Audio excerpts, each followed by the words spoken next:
আবাস যোজনার ঘরের জন্য কাটমানি নেওয়ার অভিযোগে অভিযুক্ত তৃণমূল নেতারা অনেকেই টাকা ফেরাচ্ছেন। রাজ্যে নতুন বিজেপি সরকার আসার পর এই ঘটনা দেখা দিয়েছে রাজ্যের বিভিন্ন জেলায়। যদিও প্রায় সকলেরই এক সুর, এই কাটমানির টাকা নিয়ে তিনি নন, দলের ওপর মহলের নির্দেশে নেওয়া হতো। অনেক ক্ষেত্রে আবার ছেলের বিরুদ্ধে কাটমানি নেওয়ার অভিযোগ ওঠার পর সেই টাকা ফেরাতে শুরু করেছেন বয়স্ক বাবা, কারণ ছেলে এলাকা ছাড়া। এবার আবাস যোজনায় ঘর পাইয়ে দেবার নামে কাটমানি নেবার অভিযোগে এক তৃণমূল নেতাকে চরম হেনস্থা করা হয়েছে। এই ঘটনাটা ঘটেছে মাথাভাঙা ১ নম্বর ব্লকের নয়ারহাট গ্রাম পঞ্চায়েতের চাটামপাড়া এলাকায়। সেখানে তৃণমূল কংগ্রেসের বুথ সভাপতি অতুল বিশ্বাসকে কোমরে দড়ি বেঁধে এবং গলায় জুতোর মালা পরিয়ে ঘোরানো হয়, এমনকি তার মাথা অর্ধেক মুড়িয়ে দেওয়া হয়। স্থানীয় গ্রামবাসীদের অভিযোগ, এলাকার বহু মানুষের কাছ থেকে আবাস যোজনার নাম করে কাটমানি তুলেছিলেন ওই তৃণমূল নেতা। গ্রামবাসীদের দাবি, একাধিকবার টাকা ফেরতের আশ্বাস দিলেও তিনি তা ফেরত দিচ্ছিলেন না। এরই জেরে ক্ষুব্ধ গ্রামবাসীরা এদিন তাকে দড়ি বেঁধে জুতোর মালা পরিয়ে এলাকায় ঘোরান।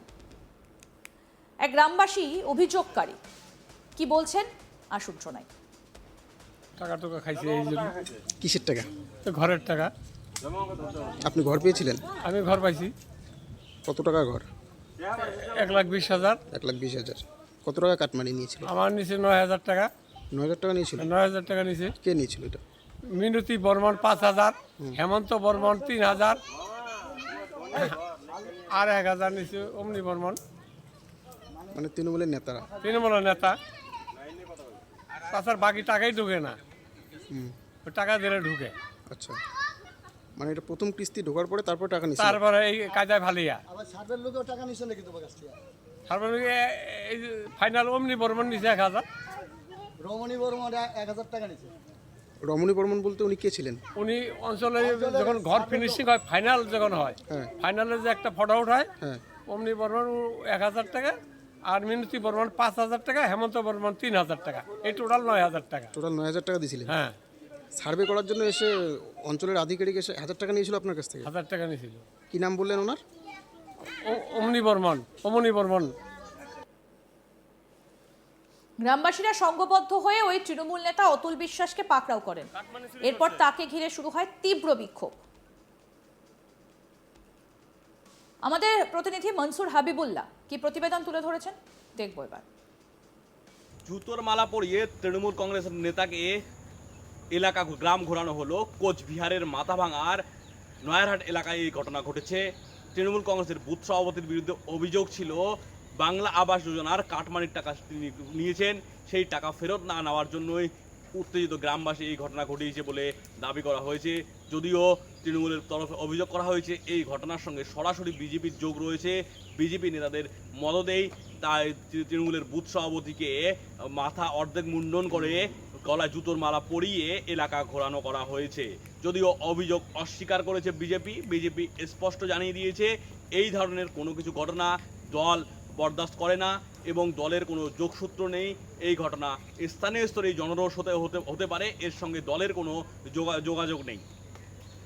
কোচবিহারের মাথাভাঙার অন্তর্গত নয়ারহাটে বুথ সভাপতি তৃণমূল সরকার ক্ষমতা থাকাকালীন বাংলা আবাস প্রাপক যোজনার কাছ থেকে টাকা নিয়েছেন বলে অভিযোগ উঠেছে।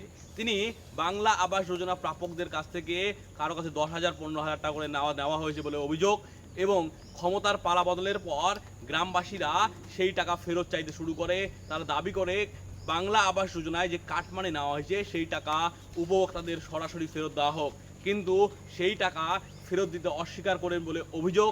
আর তারপরেই ক্ষুব্ধ গ্রামবাসীরা সেই তৃণমূলের বুথ সভাপতিকে ধরে ফেলেন এবং তার মাথা অর্ধেক ন্যাড়া করে দেয় এবং গলায় জুতোর মালা পরিয়ে গ্রাম ঘোরানো করে।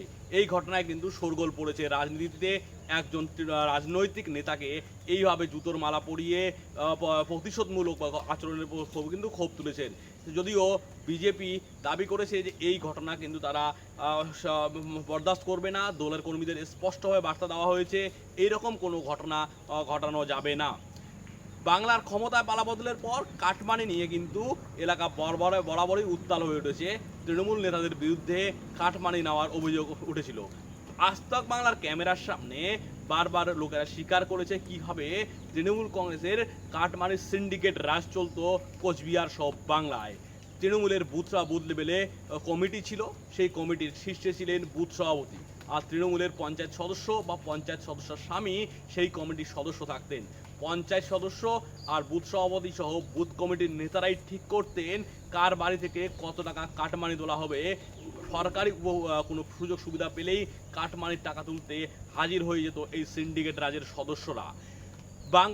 বিধানসভা নির্বাচনের আগে কোচবিহারে প্রচুর পরিমাণ উপভোক্তা সরকারি বাংলা আবাস যোজনার ঘর পেয়েছেন। 2 কিস্তিতে 60,000 করে 1,20,000 টাকা দেওয়ার কথা। প্রথম কিস্তির টাকা ঢোকার পরেই কিন্তু তৃণমূলের এই সিন্ডিকেট রাজের গুন্ডারা সেখানে গিয়ে হাজির হয় এবং টাকা তুলতে শুরু করে এবং অভিযোগ জোর করে টাকা নেয় তারা। যদি টাকা না দেয় তাহলে তাদের উপর অত্যাচার করা হবে, ধমকি দেওয়া হয়, তাদের বাড়িঘর ভাঙচুর করার ধমকি দেওয়া হয়। অনেকে সেই কাটমানির টাকা দিতে অস্বীকার করায় অনেকের বাড়ি ভাঙচুর করা হয়েছে, অনেকেই বাংলা ছাড়া হয়েছেন এই কাটমানির টাকা তোলার প্রতিবাদ করার জন্য। ক্ষমতার পালাবদল হয়েছে, আর ক্ষমতার পালাবদল হওয়ার পরে বাংলায় ক্ষমতায় এসেছে বিজেপির সরকার আসার পরেই ভয় আউট আর ভরসা ইন হয়েছে। আর সাধারণ মানুষ তৃণমূলের আমলে অত্যাচারের এই বিরুদ্ধে সোচ্চার হয়েছেন। তারা স্পষ্ট জানিয়েছেন বাংলা আবাস যোজনার কাটমানির টাকা ফেরত দিতেই হবে। আর সেই ফেরত দেওয়ার দাবিতে কোচবিহার থেকে কাকদ্বীপ তৃণমূল কংগ্রেসের পঞ্চায়েত সদস্য নেতা কর্মীদের বাড়িতে কিন্তু বিক্ষোভ শুরু হয়। তৃণমূল কংগ্রেসের নেতাদের এই বিক্ষোভের চাপে অনেকেই কাটমানি ফেরত দেওয়া শুরু করেন। বাংলা জুড়ে নতুন আমদানি হয়েছিল ডিম থেরাপি, আর সেই ডিম থেরাপিও দেওয়া শুরু হয় তৃণমূল কংগ্রেসের জেলা থেকে শুরু করে বুথ স্তরের নেতাদের। এমনকি তৃণমূল কংগ্রেসের যুব নেতা অর্থাৎ সেকেন্ড ইন কমান্ড অভিষেক বন্দ্যোপাধ্যায়কেও ডিম থেরাপি দিয়েছিল বাংলার জনতা। তারপরে কিন্তু এই ডিম থেরাপির ভয়ে আর এই জনরোষ হাত থেকে বাঁচতে কাটমানি ফেরত দেওয়া শুরু হয়। আমরা আজ তক বাংলার পর্দায় কিন্তু একের পর এক কাটমানি ফেরতের দৃশ্য দেখিয়েছি। অভিযোগ, ক্ষুব্ধ জনতা ক্ষোভের সমস্ত সীমা পার করে তাকে চরম অপমানজনক এক শাস্তি দেয়। অতুল বিশ্বাসের কোমরে দড়ি বেঁধে গলায় জুতোর মালা পরিয়ে কোটা চাটামপাড়া এলাকায় ঘোরানো হয়। শুধু তাই নয়, তার মাথার চুলও কাঁচি দিয়ে অর্ধেক মুড়িয়ে দেওয়া হয়। প্রকাশ্য দিবালোকে জনসমক্ষে একজন রাজনৈতিক নেতার এই ধরনের শারীরিক এবং মানসিক হেনস্থা গ্রামীণ বাংলার রাজনৈতিক সংস্কৃতিতে একটা অত্যন্ত গুরুতর এবং চাঞ্চল্যকর বার্তা দেয়। এই ঘটনার পরই ময়দানে নেমে পড়েছে রাজ্যের প্রধান রাজনৈতিক দলগুলো। শুরু হয়েছে দড়ি টানাটানি এবং দোষ চাপানোর পালা। ঘটনার ভিডিও বা ছবির সামনে আসার পর দেখা যায় ওই এলাকায় কিছু জায়গায় বিজেপির পতাকাও রয়েছে। এর থেকে বিরোধীদের ভূমিকা নিয়ে প্রশ্ন উঠতে শুরু করে। অন্যদিকে এই বিষয়ে বিজেপি নেতৃত্ব অত্যন্ত সতর্ক এবং সাবধানী ভূমিকা নিয়েছে। বিজেপির পক্ষ থেকে সাফ জানিয়ে দেওয়া হয়েছে যে এই ধরনের আইন নিজের হাতে তুলে নেবার ঘটনা সম্পূর্ণ অন্যায় এবং অমানবিক। দলীয় সূত্রে দাবি করা হয়েছে এই ঘটনার সঙ্গে বিজেপির প্রত্যক্ষ বা পরোক্ষভাবে কেউ জড়িত নয়। এটা সম্পূর্ণভাবে স্থানীয় সাধারণ মানুষের স্বতঃস্ফূর্ত এবং পুঞ্জীভূত ক্ষোভের বহিঃপ্রকাশ। আরও আপডেট পেতে দেখতে থাকুন আজ তাক বাংলা, সাবস্ক্রাইব করুন।